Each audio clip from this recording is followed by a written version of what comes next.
Viewers and subscribers, this is BVI Channel 1, where we tell you undiluted truth.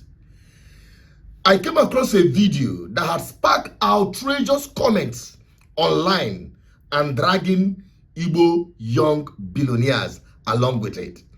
Now, this video got my attention. Normally, I wouldn't speak about it. But when I scroll down the comment section, I decided to address this head on.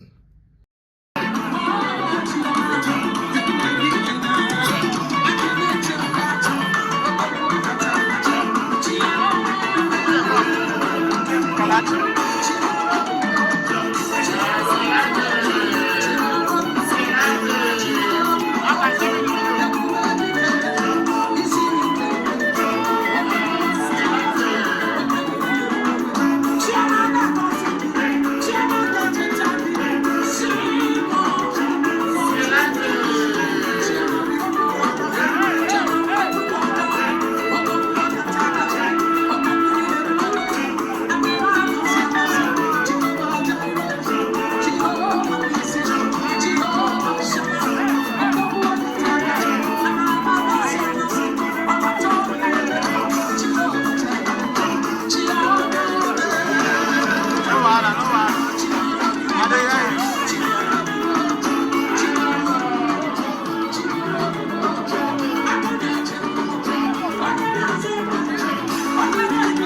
and finish.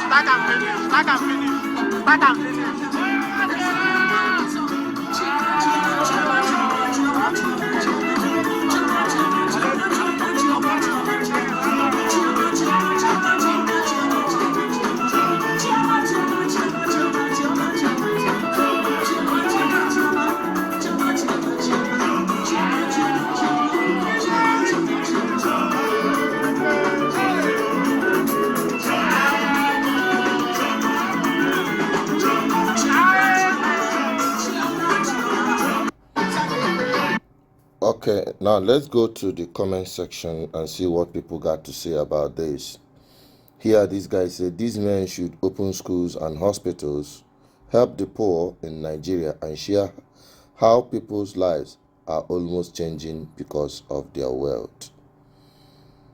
The annoying part of is that these men throwing money carelessly like this can hardly help their poor neighbors. This one said, I call this foolish spending. This one said, tomorrow you idiots will blame only Nigerian leaders for insecurity. The youth killing their humanness for money rituals. Not having money doesn't mean you are poor. Now let me take this one as the last one. I've been to about 19 states in this country, majorly for experience, and some are wedding invites, and I can tell you for free that my experience in the East were nearly disturbing, not from an insecure perspective, but the pressure they put on themselves is just uncalled for. If you are unsuccessful, you are irrelevant. What a terrible mentality. To start with, these young Igbo billionaires, you see, live extravagant life and spend so much money in events like this. If I tell you how they make their money and why your comments are not taken into consideration or can never change anything. To start with, some of these people, not just the Igbo, so generally it is happening across Nigeria. So don't pen it down on Ndibo alone.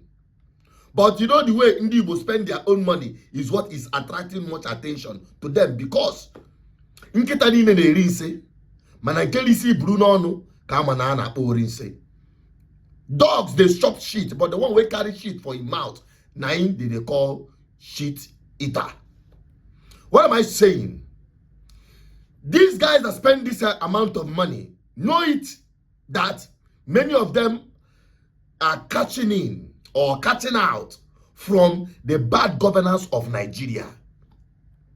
And how do they do that? Some of them are into illegal businesses. You must know that. Some of them are importing substandard fake products in Nigeria or contraband products in Nigeria, and they have some covers from the ogas at the top. That is how they make a lot of money. Some of them also makes money from fronting as a contractor or a company run by proxy by a politician placed in a very sensitive position. They cash out from inflated prices in government contracts. You see outrageous numbers in executing government contracts. That is where they make some of this money. It is a proceed from bad governance. Now, it is the same people you expect to do what your government refused to do. I hear people say, make comment, they should be all this money they are spending, they should spend it by bettering the lives of the poor people. That there are poor people in their neighborhood they have not helped, even in their community. How would you expect them to help you when you refuse to help yourself? How do you expect them to build schools that your political class in government refuse to build? How do you expect them to set up a system that will benefit you and undermine their cashing out from the same system that is oppressing you? Have you ever seen somebody that changed what is benefiting him? No, it doesn't happen. It is you who are victims of the impunity in government, who refused to be part of a revolution that will change the government of the day, the bad government of the day. You refuse. What happened in Abuja is a confirmation that Nigerians have conformed or have embraced their oppressors in government. For the fact that you did not come out to vote in that FCT election or any other subsequent election that happened across Nigeria shows that you stand with the government and you energize them. For you saying you are not coming out to vote is a vote for the government of the day. And in this case, APC. It's already, 8:27. Some polling units are already on the way. They've been set up and things are happening. But here, well, I guess it's just fun exercise going on. Right? Thank you. So you don't have any moral ground to criticize anybody or any person in power. And that is the truth. Nigerians must know this truth, and it is this truth that will set them free. He said the number of people that came to Ebuka Obi's Enugu crusade. This number of people is enough to decide who governs a state or who represents you. Do not expect the likes of Cubanas, whether it be Cubana or Cubana chief priest, or the likes of them that call themselves Igbo billionaires, or even those of them, their counterparts in other ethnic nationality in Nigeria. You expect them to do what your government failed to do.